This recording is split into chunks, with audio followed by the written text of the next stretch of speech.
এই ফ্যাসিবাদী চক্রটি এখনো উঠে পড়ে লেগেছে।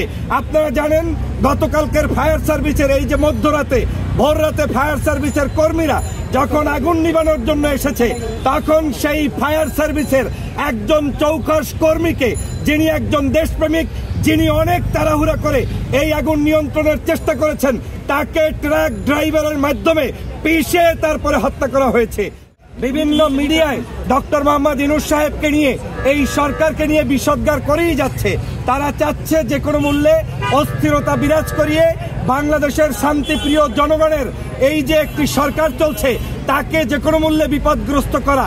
আর ডক্টর মোহাম্মদ ইউনূসকে বিপদগ্রস্ত করার মানেই হচ্ছে আমার দেশের আগামী দিনের যে গণতন্ত্র, সেই গণতন্ত্রকে ব্যাহত করা। সেই কারণে আর মানে এই সবকিছু শেখ হাসিনার চক্রান্তে, সবকিছু আওয়ামী লীগের চক্রান্তে। আমরা বারবার সরকারকে হুঁশিয়ার করে বলার চেষ্টা করেছি, বাংলাদেশের এই শেখ হাসিনার প্রতাত্তাদেরকে নিয়ে, ষড়যন্ত্রবাজদের নিয়ে আপনারা সরকার চালাতে কখনোই পারবেন না।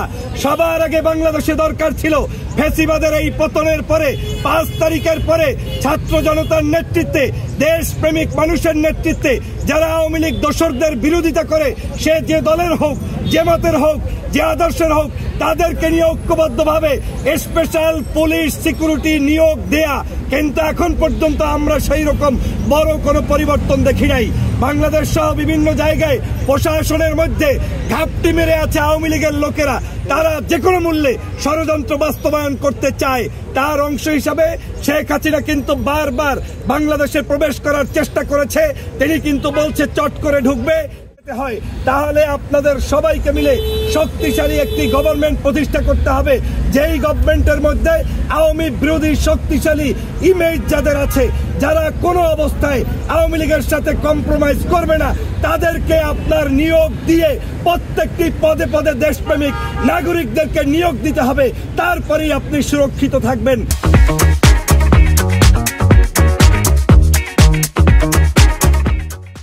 না হয় সচিবালয়ের মতো একটি জায়গা আপনি দেখেন পুরে ছাই করে ফেলেছে আজকের এই বাংলাদেশে।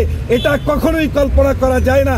আমাদেরকে মনে রাখতে হবে, বর্তমানের এই ফ্যাসিবাদের দোসররা যে কোনো মূল্যে ডক্টর মোহাম্মদ ইউনূস তাকে যদি অপমান করতে পারে, এই সরকারকে অপমান করতে পারে, তাহলেই কিন্তু বাংলাদেশকে আবার তারা আরেকটি খাদের ভিতরে নিমজ্জিত করতে পারে।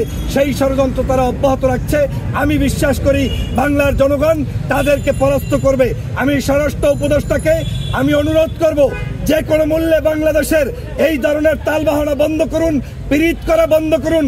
আওয়ামী লীগের কোন ব্যক্তিকে যেখানে পাবেন যারা দেশ বিরোধী ষড়যন্ত্রকারী, তাদেরকে অতি সত্বর গ্রেপ্তার করুন। আদর যত্ন করলে তাদের দ্বারা বাংলাদেশ সুরক্ষিত থাকবে না, থাকবে না, থাকবে।